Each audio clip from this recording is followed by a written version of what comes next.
Ассаляму алейкум, хайрлах шамлар, витаю! В эфире телеканала АТР. Вы смотрите информационно-аналитическую программу «Бугунь».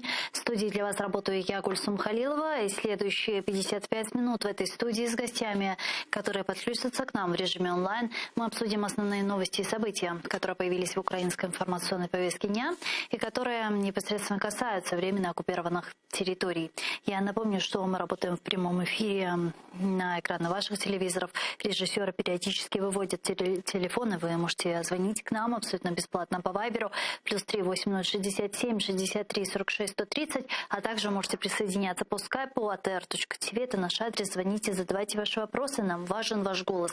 Не забывайте подписываться на наш YouTube-канал, там мы вещаем как в онлайн-режиме, так и выкладываем самые интересные фрагменты из наших эфиров, выкладываем практически все наши программы в записи. Поддержать Первый Крымско-Татарский вы можете, подписавшись на наш Patreon, ссылку также на экраны периодически выводят режиссеры. Можете проходить по ссылке, которую видите сейчас, выбрать уровень поддержки и стать частью большой крымско-татарской семьи. АТР это поможет нам продолжать работать на непростом информационном фронте. Ну что ж, этот блок я бы хотела начать со срочных новостей из Донбасса. Там Пушилин объявил эвакуацию населения так называемого ДНР в Россию. За ним глава так называемого ЛНР за Пушилиным, вслед за Пушилиным призвал жителей республики также в кратчайшие сроки выехать на территорию Российской Федерации. Уже началась эвакуация жителей Ордло в Ростов-на-Дону. И также сегодня на пресс-брифинге с самопровозглашенным президентом Беларуси Александром Лукашенко Владимир Путин, президент России, сказал, что все, что нужно сделать в Киеве, это сесть за стол переговоров с представителями ЛДНР. Давайте послушаем его прямую речь. Все, что нужно сделать Киеву, это сесть за стол переговоров с представителями Донбасса и согласовать политические, военные, экономические и гуманитарные меры по завершению конфликта. И чем раньше это произойдет, тем лучше. К сожалению, прямо сейчас мы наблюдаем, напротив, обострение ситуации на Донбассе.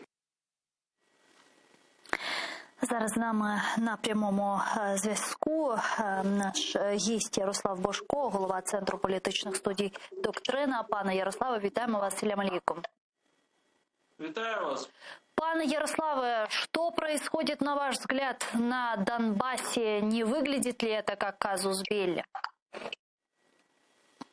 Ну, по-перше, Російська Федерація кілька разів досить так прямо або не прямо анонсувала можливість застосування на території Донецької і Луганської областей хімічної зброї. Звісно ж, Російська Федерація ніколи не скаже прямо, що вони збираються це застосовувати.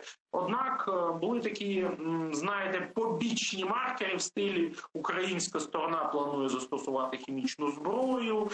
Було повідомлення так званих спецслужб сепаратистів про те, що нібито сьогодні вночі якась українська ДРГ намагалася підірвати резервуари з аміаком на заводі «Стирол» у Горлівці. Те сама історія з запасами хлору. Нагадаю, десь місяць тому міністр оборони Російської Федерації Шойгу сказав, що ми побоїмося застосування на Донбасі хімічної зброї. Це слід розглядати передусім в тому контексті, що Російська Федерація погрожує напряму застосуванням хімічної зброї. Просто з урахуванням сучасних тенденцій, там, міжнародного права, вони не можуть напряму сказати, що ось ми вас будемо труїти такими засобами. Просто створюється казус для застосування, так би мовити, ось таких альтернативних засобів, як хімічна, біологічна, радіаційна зброя, які можливо створять Україні чимало проблем, і не тільки Україні, тому що усі ось ці екологічні історії, вони, на жаль, є проблемою всього людства. Но вот сейчас очень часто приводят пример с Финляндии, 1939 год, когда Советский Союз напал на Финляндию, обвинив ее в том, что якобы Финляндия планировала напасть на Советский Союз. И многие сейчас проводят аналогию с Донбассом и с тем, что происходит сейчас как раз на востоке Украины. Как вы думаете, это так? Я більш ніж впевнений, що Російська Федерація не стала би готувати повномасштабний наступ на Донбасі новий, при цьому вивозячи масово людей, по суті, насильно з регіону, тому що це створює серйозні транспортні проблеми, це сковує регіон, це не дає можливість підтягнути додаткові сили, там блокує потоки палива, можливо, тощо. А зачем тогда они эвакуируют население? Передусім для того, щоб показати українську сторону агресором, коли будуть застосовані якісь дії, можливо, навіть проти цих людей. Якщо там один з автобусів з цими людьми підірвуть або влучить якась бомба в контрольно-пропускний пункт, то, безумовно, в цій провокації росіяни будуть звинувачувати Україну. Це буде так само одним із казус беллі. А окрім Фінляндії, хотілося б згадати все-таки випадок із самопроголошеною Південною Осетією. Там, де евакуація жителів так само була розпочата незадовго до початку активної фази бойових дій у 2008 році. Звісно, російська сторона зараз не може фізично просто перейти на Донбасі в контрнаступ, тому що існуючі воєнні засоби Росії на Донбасі це не дозволяють зробити. Дуже висока щільність артилерійського вогню. Вчора була масштабна артилерійська дуель, в якій українська сторона, в принципі, показала, що вона готова дати відсіч. І якщо навіть росіяни спробують зробити контрнаступ або наступ на Донбасі, то це буде виглядати, скажімо так, дещо самоубивчо. Ну, если предположить, что они попытаются организовать некую провокацию, допустим, там взорвать что-то, автобус с людьми и так далее, то это может же послужить поводом для официального ввода российских войск на территорию Украины под предлогом защиты русского населения. Это они могут сделать? Какие варианты развития событий вы рассматриваете? Ну, передусім, треба розуміти, що вони не мають права юридично вводити ці війська, навіть з точки зору їхнього національного законодавства, у вигляді там миротворчого контингенту тощо. А якщо признають так називаємо республіки? Так. І от саме для того, щоб це було можливим, вони можуть визнати ці так звані республіки. І тут так само показова історія з Південною Осетією 2008 року, тому що російські окупаційні сили, які там знаходилися і були атаковані в тому числі грузинськими військовими, це, по суті, значною мірою діяло під виглядом російського, нібито миротворчого контингенту. Введення російського миротворчого контингенту, так званого, в регіон, по суті, легалізація сепаратистських цих формувань цього контингенту, вона одразу ж ставить Україну перед величезною проблемою ускладнення введення будь-якої війни за визволення Донбасу, тому що тоді кожен постріл в такого ось військовика, він буде, по суті, казус беллі для російської сторони, який вона може застосувати в будь-який момент. Ну, сейчас вот появилась новость пана Ярослава. Жозеф Байден в 23 часа по Киеву выступит с речью по ситуации вокруг Украины, сообщили в Уайт-хаусе. Что скажете, что это означает, зачем, о чем, почему? Ну, передусім, це ще одна досить така чергова заява Байдена, тому що з часів минулої заяви Байдена по Україні не пройшло, по суті, ще й тижня, і не сказати, що вона була досить таки визначною.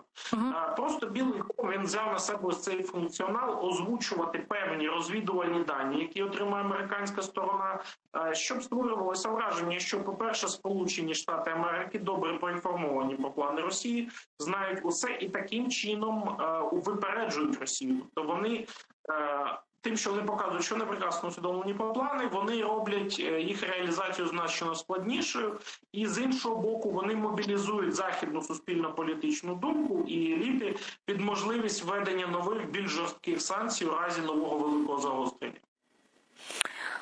Но как вы думаете, вот эти предупреждения Жозефа Байдена, Бориса Джонсона и других лидеров западных стран, они смогут сдержать Россию от ее дальнейших агрессивных действий, как минимум на Донбассе? Значною мірою Російська Федерація вона застосовує ці агресивні дії для досягнення певного статус-кво. На жаль, поки Захід не почав відповідати Росії, хоч трохи симетрично. Ми, українці, вдячні дійсно за ці передані озброєння, однак у вірогідному, гіпотетичному, повномасштабному воєнному конфлікті з Росією масштаби зіткнення будуть зовсім іншими. І потрібні не просто якісь там санкції постфактум, а випереджувальні санкції. Значною мірою те, що вони досі не введені, воно насправді демонструє нам таку ситуацію, що Захід ще промацує Росію, і Росія досі промацує Захід. Попри те, що сторони, вони розуміють, що ніхто так просто не здається, сторони все ще знаходяться в ось цій парадигмі, що все-таки можливо на якихось позиціях домовитись, що це буде не велика війна, а просто такий, скажімо, мілітаристський раунд у переговорах черговий.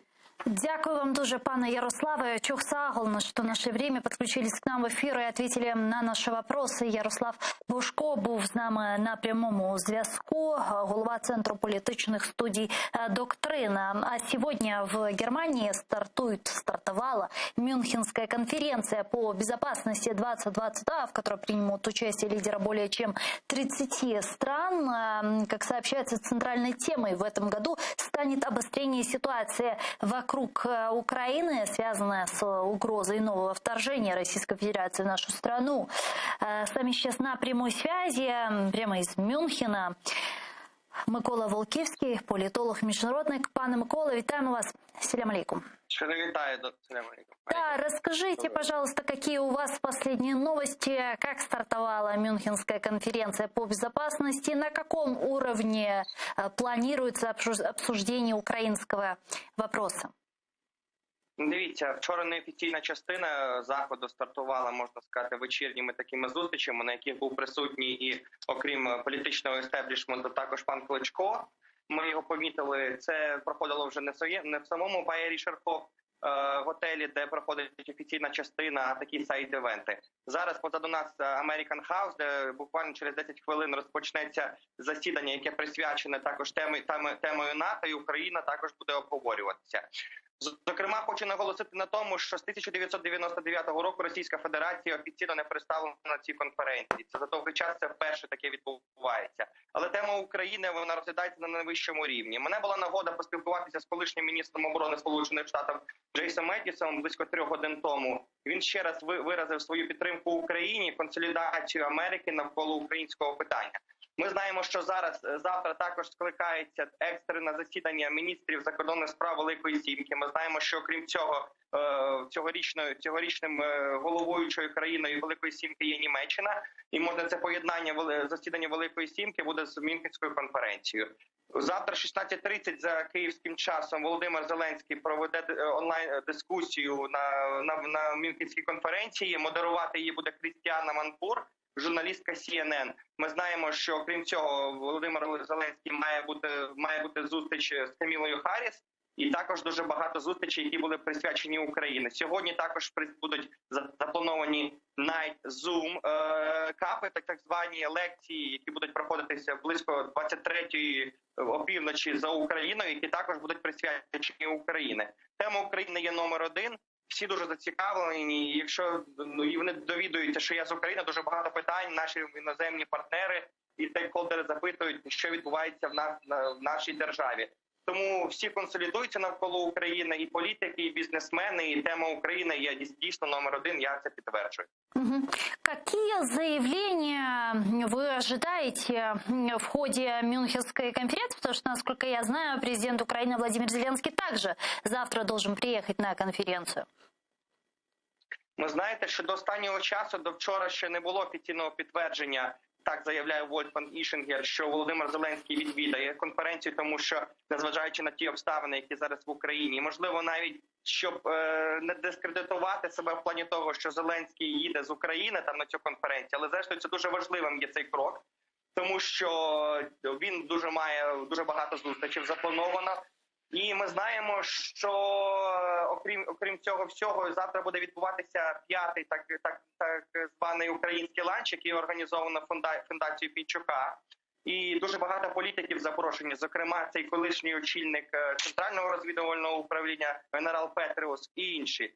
Тому американська делегація тут на найвищому рівні. Ми бачимо, що позаду вже починають під'їжджати офіційні представники на цю зустріч, яка починається за 10 хвилин. Я скажу, що навіть Білл Гейтс сьогодні заявляв під час свого виступу, що всі об'єднуються навколо України. Окрім того, можу сказати, що дуже багато зустрічей проходять в форматі сайд-івентів, які організовані, зокрема, і фундацією БМВ, і організовані Організацією Об'єднаних Націй, тому що сьогодні вступні ремарки після Вольфгана Ішінгера Антоніо Гутєреш саме заявляв. Очікується завтра найважливіший день. Вольфганг Ішінгер назвав це день перших осіб. Ну і сьогодні ввечері неформальні зустрічі будуть. Ми знаємо, що вже можна побачити, що в такому більш розслабленому стилі зараз перебувають політики, і саме ці зустрічі почнуться десь протягом години на території всього Мюнхена. Но, с другой стороны, окей, на дипломатическом уровне различного рода эти заявления, выступления очень они важны, но, тем не менее, пане Микола, что они дают Украине? А смогут ли эти заявления, выступления, поддержка на дипломатической плоскости остановить Россию от ее возможных дальнейших агрессивных действий? Потому что сегодня мы видим, как на протяжении всего дня, со вчерашнего продолжаются обстрелы, продолжается обострение. Сегодня главари так называемых ДНР и ЛНР заявили об эвакуации местных жителей с территории ОРДЛО на территорию Российской Федерации. Там уже Путин поручил главе по чрезвычайным происшествиям поехать в Ростов и там встречать, организовывать эвакуацию. То есть, что это все означает и как это все повлияет на возможную дальнейшую агрессию России? Я сподіваюся, що дійсно за підсумками конференції будуть прийняті конкретні рішення. На жаль, такі конференція не передбачає підписання певних меморандумів чи декларацій по закінченням, по результатам. Але саме на рівні зустрічі, які буде проводити Зеленський, я думаю, що певні декларації мають бути прийняті.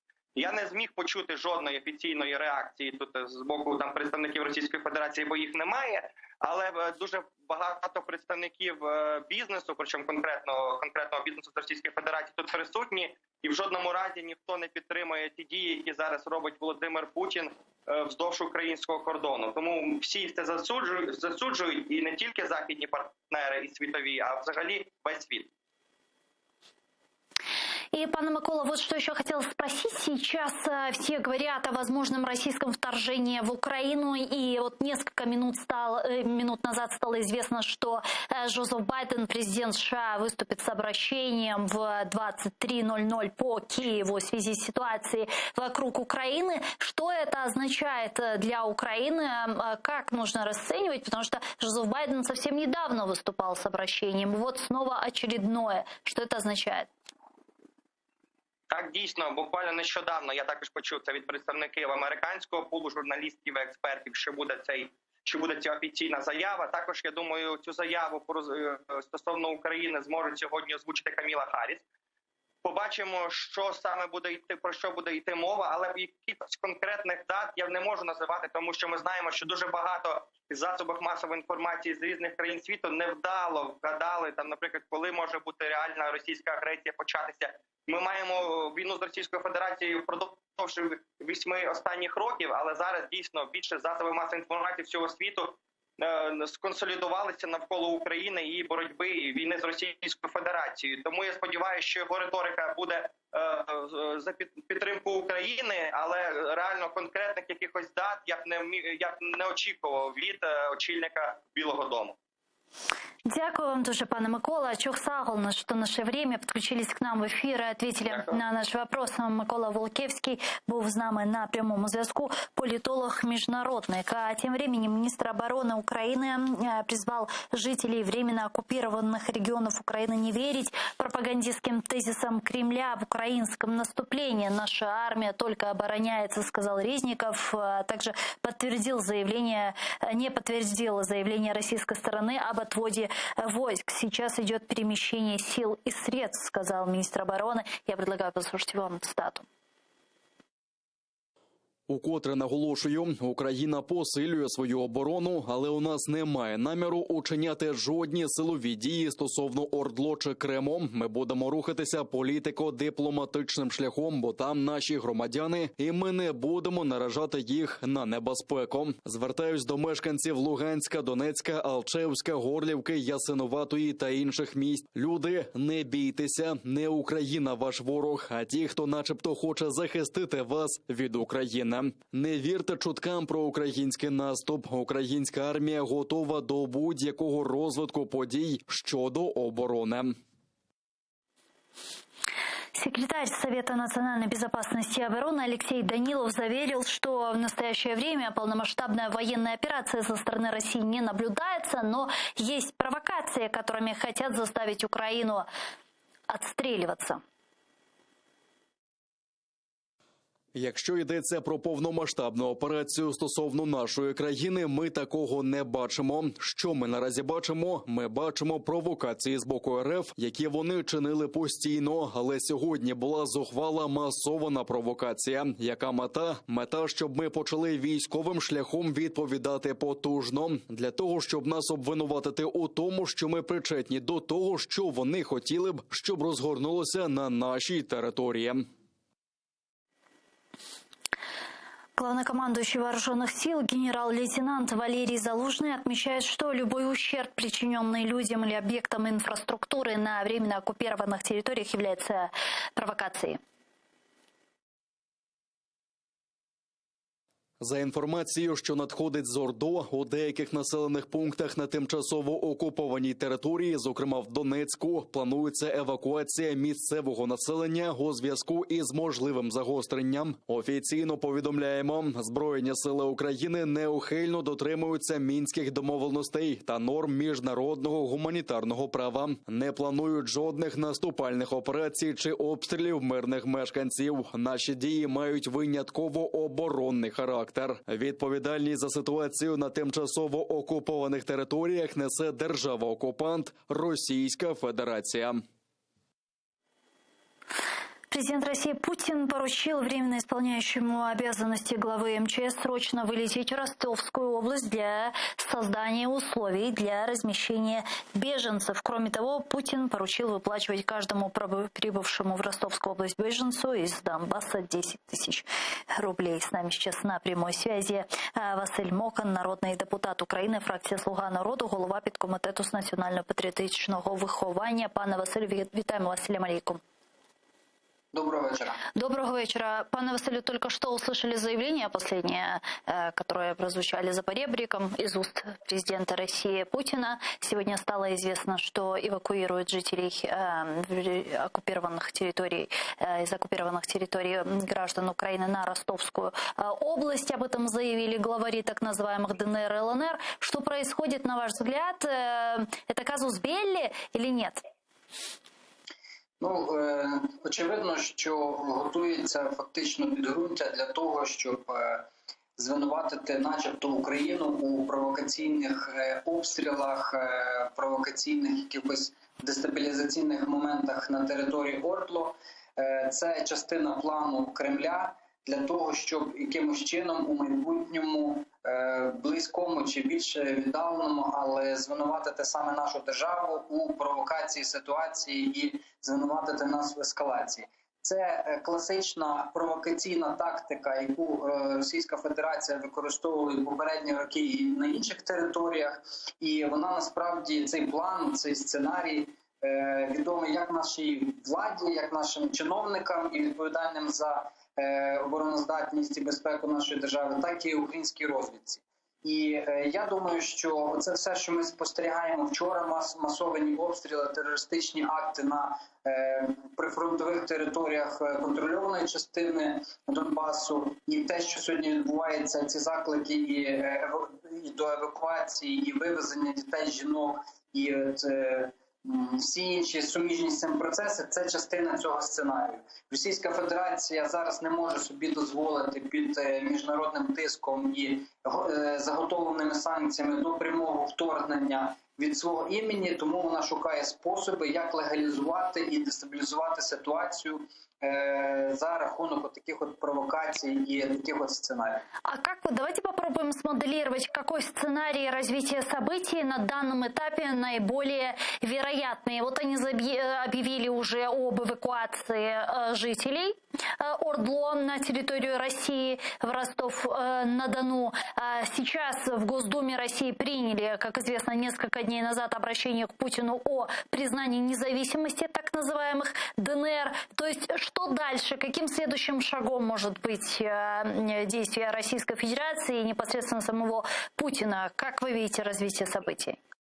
На мій погляд, Путін максимально піднімає ставки для торгів. Я думаю, що перед тим, як піти у відкрите воєнне протистояння, Путін буде намагатися під оцим масованим тиском і загрозою реальної війни в Європі, тому що ми розуміємо, що це не тільки Україна, але і Європа буде до цього залучена опосередковано, максимально підняти ставки і вийти на черговий раунд переговорів, який буде вже звучати ультимативно з їхньої сторони, або ви йдете на те, що ми вимагаємо, тобто весь той арсенал вимог їхніх, які стосуються реалізації Мінських угод саме у тій послідовності і за тим алгоритмом, який, як це бачить Кремль, тобто політична частина без виконання безпекового компоненту Мінських домовленостей.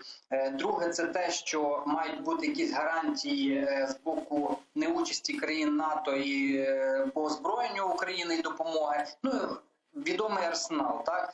І питання буде ставитися фактично конкретно, або ми домовляємося, або, мовно кажучи, можуть бути воєнні загострення, але ми ні при чому, ми миротворці начебто, а це все внутрішньо українська криза і переведуть це все у внутрішнє протистояння. Цей сценарій знову ж таки відомий. Я впевнений в тому, що найближчі 2 дні, поки ще тривають російсько-білоруські навчання близь території південних наших кордонів, близь території України, це також потенційне джерело дестабілізації, підвищеного ризику. У Чорному, Азовському морях навчання це також. Тобто максимально ставки підняті. Сьогодні пізно ввечері буде ще одне звернення і коментування Байдена. І я думаю, що зараз фактично світ підходить до тої точки, коли дійсно буде вирішуватися доля України і загострення на нашій території саме політико-дипломатичним способом у контексті виконання Мінських угод. І дуже важливо, щоб наша офіційна влада, переговорники і наша офіційна позиція здатна була втримати таким чином лінію оборони на політико-дипломатичному фронті, щоб ми не пішли шляхом здачі українських національних інтересів. Тому що я вам скажу, якщо під цим тиском українська сторона, яка, треба віддати належне, тримається зараз, достатньо сильно тримається, піде на сценарій реалізації, наприклад, політичної частини Мінська, і ті всі розмови про особливі статуси і вибори підуть у розробку вже на практиці, я впевнений в тому, що це дуже неоднозначно може зустріти сприйняття з боку українського суспільства і може призвести до внутрішньої дестабілізації, на яку також розраховує Російська Федерація. І насправді зараз дилема дуже складна. Наші військовослужбовці, Збройні сили, розвідка і всі дотичні структури до забезпечення обороноздатності у бойовій готовності номер 1 готові захищати державу. Те саме демонструє і українське суспільство, але треба розуміти, що тиск буде зараз безпрецедентно великий.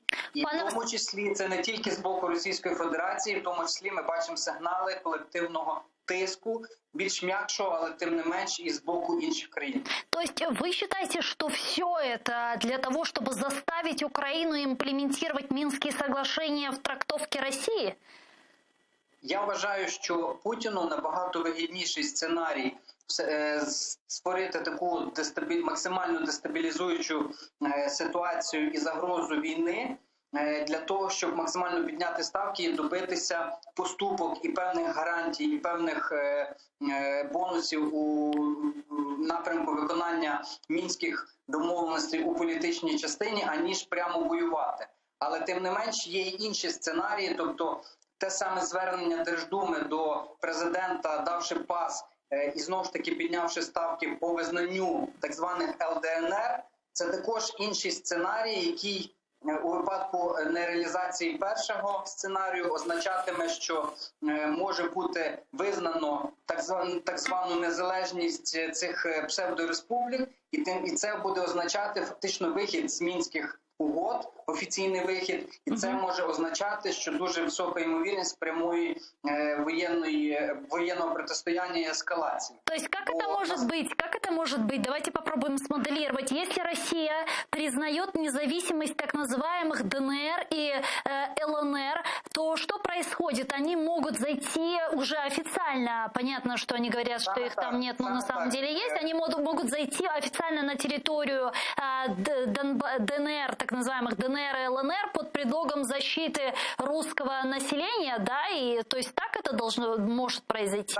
Саме так, я саме так і бачу цей сценарій. Більше того, вони будуть заходити не як сторона конфлікту, не як агресор, не як країна, яка окупувала частину наших територій, а як миротворчий контингент, який буде захищати російськомовне населення, який начебто вони зараз вже з пропагандою розганяють тези, що готуються і атаки, і геноцид, і які лише терміни не вживаються, які начебто будуть під тиском і знущаннями з боку української сторони. Це класична провокація, яку вони використовували і на території Грузії, і у свій час за схожими сценаріями діли в інших точках світу, тому насправді нічого нового. Але тим не менш ми бачимо перехід зараз від практики від теорії до реальних практичних дій, і останні 2 дні загострення вздовж всієї лінії розмежування чітко це показують.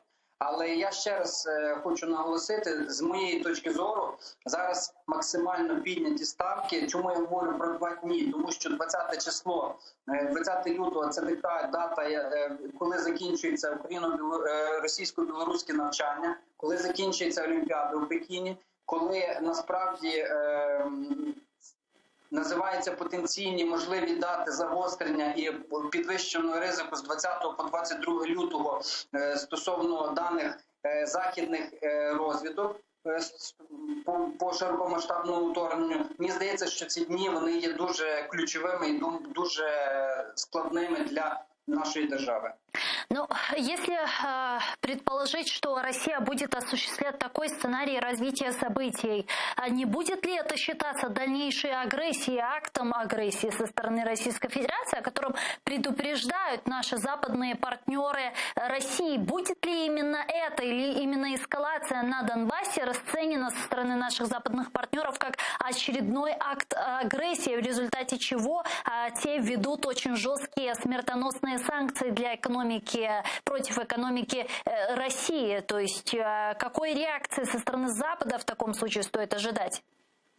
Наскільки масштабна реакція західних країн буде, залежить в тому числі від нас, від України, тому що кожен провокативний обстріл, кожна провокація, терористичний акт, будь-яка дія, яка дестабілізує ситуацію і в Ордлу, і в будь-якій іншій частині, має фото і відео фіксуватися, має бути негайно донесена не тільки до спостережної місії ОБСЄ, а до всіх наших країн-партнерів на всіх міжнародних майданчиках. До речі, в ці дні буде тривати Мюнхенська безпекова конференція, що дуже важливо, там буде присутня велика кількість високопосадовців інших країн. Це все треба робити в оперативному режимі для того, щоб ці санкційні пакети, які розроблені нашими країнами-партнерами, і в тому числі Великобританією, Сполученими Штатами Америки і європейськими партнерами, були задіяні максимально швидко, як тільки почнеться якісь дестабілізаційні дії на підконтрольній частині. Але те, що зараз ця от масова істерія накручується з боку Російської Федерації свідомо за допомогою пропаганди, фейків і провокацій, це свідчить про те, що Росія зараз шукає способи легалізуватися своїми збройними формуваннями для початку, як мінімум, на території контрольованих нею псевдореспублік, а далі різноманітні сценарії можуть, скажем так, можуть розглядатися, як буде розвиватися ситуація. Теперь по поводу Минских соглашений. Вы сказали, что таким образом, нагнетая ситуацию, провокациями, Россия хочет вынудить Украину имплементировать Минские соглашения именно в той трактовке, которая озвучивается с той стороны. И тут давление идет не только на Украину, но и на Запад, чтобы Запад каким-то образом повлиял на Украину. И сегодня мы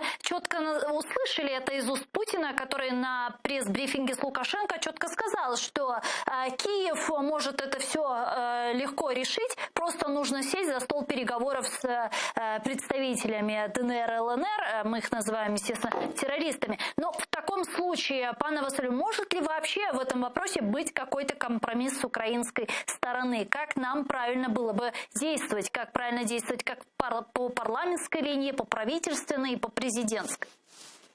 Прямих переговорів з маріонетковими режимами, як ви правильно казали, терористами, які вбивають наших громадян, не може бути. І це позиція чітка, і ми спостерігаємо це навіть на рівні переговорів нормандського формату.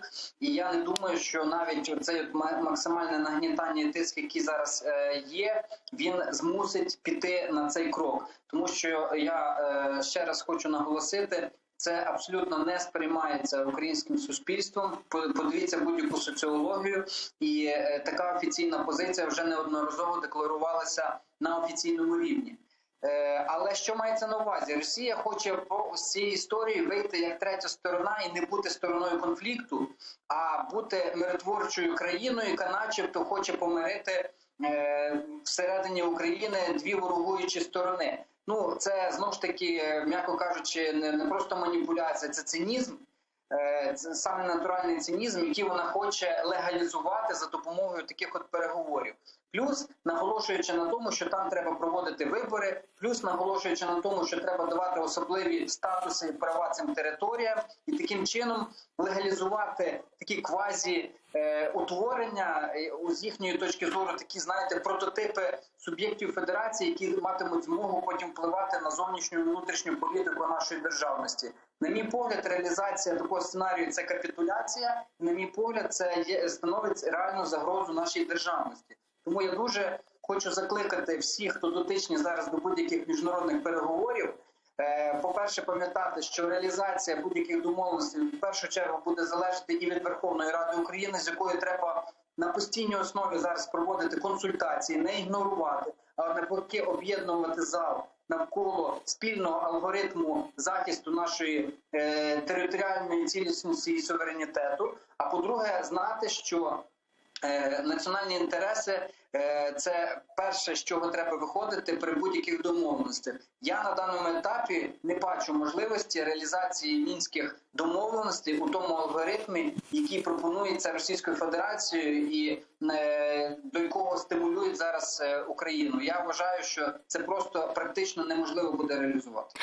Если более глобально посмотреть на ситуацию, которая сегодня происходит вокруг Украины, то сейчас все разговоры, все переговоры ведутся относительно так называемых гарантий безопасности, относительно этого ультиматума, который выдвинула Россия к НАТО и к Соединенным Штатам Америки. Вы знаете, что вчера они направили свою реакцию на ответ США и НАТО, и опять это вечная шарманка относительно того, что нужно дать юридические гарантии о невступлении Украины в Альянс, о возвращении границ 1997 года, что означает фактически вывод всех вооружений НАТО с территории Румынии, Болгарии и ряда стран, которые вошли в состав НАТО после 1997 года. И мы знаем, что прошел огромный марафон переговоров между Россией, НАТО и Соединенными Штатами, который ни к чему, собственно, не привел. После вот этой реакции, которую направила Россия к США и НАТО, чего ждать? Как вы думаете, чем закончатся вот эти дипломатические баталии относительно так называемых гарантий безопасности? Насправді відповідь давала як одна і друга сторона. Ніяких гарантій, тим більше в письмовому вигляді, ніхто нікому давати не буде. І дякуємо нашим партнерам і союзникам по НАТО, у тому плані, що вони визнають суверенне право нашої держави на незалежну зовнішню політику, яка у нас закріплена на рівні Конституції. Це євроатлантична інтеграція. Ніхто від неї відступати не збирається. Другий момент – це відповідь Путіна була, якщо не будуть враховані ці гарантії, він погрожує воєнною ескалацією, він про це прямо говорить. І знову ж таки, наскільки масштабною і сильною буде ця ескалація, наскільки зможе собі дозволити це Путін, хоча це суперечить будь-якому здоровому глузду, і навіть всередині Російської Федерації є немало людей, які звертають увагу, в тому числі серед військових, які звертають увагу, що це просто буде початок катастрофи Російської Федерації у цьому напрямку. Але він дав відповідь, що тоді буде війна, посилаючи меседж, що якщо не хочете великої війни, давайте сідати з вами домовлятися. І він готовий домовлятися тільки з сильними країнами, тобто це Сполучені Штати Америки залучили до цього НАТО як, умовно кажучи, посередника, але я думаю, що, на жаль, ситуація така, що не отримавши того, що він хоче, він буде зараз шукати способи воєнним способом, тобто силою, цей діалог приводити до якихось результатів. Ви розумієте, що з його точки зору авторитарного такого диктатора він не може також програти, тому що максимально ставки підняті, і йому треба буде продемонструвати російському народу, який проти війни, до речі, є з Україною, в своїй більшості, це соціологія також демонструє, якісь результати. Тобто, що він добився. А цих результатів поки він не має. І я думаю, що з приводу НАТО-не НАТО готові і на країни НАТО, і Сполучені Штати Америки сідати за стіл переговорів, говорити про баланс розстановки сил, про баланс ядерних озброєнь і все, що з цим пов'язано в процесі, але не готові говорити, що буде чи не буде та чи інша країна вступати в НАТО. Це суверенне право будь-якої держави. Ну, в таком случае у Путина не остается ни одного выхода, кроме как нападать, потому что никто на его условия не пошел. Знову ж таки, на перший погляд так, але з іншої сторони напад – це тягне за собою дуже складні і тяжкі наслідки для самої Російської Федерації. Тому що дуже багато активів, дуже багато економічних різноманітних процесів, вони пов'язані з західним світом. І санкції саме в економічному плані, вони можуть дуже серйозно вдарити по не тільки російській економіці, а по принципі функціонуванню державного апарату і все, що з цим пов'язано. На жаль, країни західні відмовилися від такого інструменту, як відключення від системи SWIFT. Це взагалі насправді такий інструмент, який будь-яка здоровим глуздом людина в Російській Федерації пояснила би владі Росії, що такий інструмент мав би їх зупиняти зразу. Але все одно ті пакети санкцій, які підготовлені, вони стримують Путіна. Але разом з тим, ви ж розумієте, що дії його носять дуже часто і ірраціональний характер. Не те, що він не прораховує наслідки, але оці імперська політика, оця знаєте, така лінія, що ми маємо відновлювати Радянський Союз, вона може ним рухати, і, на жаль, ризики дійсно війни і широкомасштабной эскалации на нашей территории дуже и дуже велики. Теперь относительно готовности украинского государства, украинских вооруженных сил к возможному российскому вторжению. Как вы оцениваете эту готовность? Я оцінюю її як дуже велику, і наші військовослужбовці дуже мотивовані. У нас є дуже багато людей з бойовим досвідом. У нас є величезна допомога, в тому числі зброєю з боку наших країн-партнерів. Так, за нас воювати напряму ніхто не буде, але та масштабна підтримка, яка нам надається, вона нам насправді зараз дуже потрібна. Але Збройні Сили України в 2014 році і в 2022 це зовсім різні по рівню готовності і оснащеності Збройні Сили. І це не буде легка прогулянка для будь-якої країни. Повірте, я спілкуюся з військовослужбовцями, багато моїх колег спілкуються. Там знають про можливі ризики, там знають про те, що якісь сили сконцентровані на наших кордонах і, повірте, готові реагувати на будь-які сценарії розвитку подій. Ну, мы видели, как наши западные партнеры сейчас не только на словах, но и на действиях оказывают нам очень серьезную поддержку, как в экономическом, политическом, так и военно-техническом плане. В каком вооружении, на ваш взгляд, сегодня нуждаются вооруженные силы Украины? Что является нашей сильной стороной, а что ахиллесовой пятой? Я не воєнний експерт, мені тут важче насправді коментувати, кажу, як є, але з моєї точки зору і з тої інформації, яку я бачу і аналізую, ми досить сильні маємо зараз позиції, в тому числі і на лінії розмежування з ОРДЛО на суші, тобто і готові зустрічати і важку техніку, маємо чим зустрічати. У нас багато зброї саме оборонного, а не наступального характеру. Але підвищені ризики, на мій погляд, ідуть з повітря і з моря. Тут, насправді, нам треба також підсилюватися підтримкою наших країн-партнерів. От я знаю, що з Великобританією були розмови про те, щоб якимось чином забезпечувати повітряну парасольку, тобто безпілотне небо. Бо насправді ризики з повітря також є. Я вам скажу, що ті навчання російсько-білоруські, які зараз проходять з 10 по 20 лютого, там основний акцент саме зроблений на наступальних операціях, на підтримці повітря, переваги надання повітря і підтримці з повітря руху важкої механізованої техніки. Тобто це лягає в контекст саме тих сценаріїв, які говорять про там наступ на Київ і все інше. Але в мене все-таки відчуття внутрішнє таке, що переможе дипломатія і здоровий глузд, і оцей от міжнародна солідарна підтримка, Путін не наважиться на такі от прямо широкомасштабні сценарії.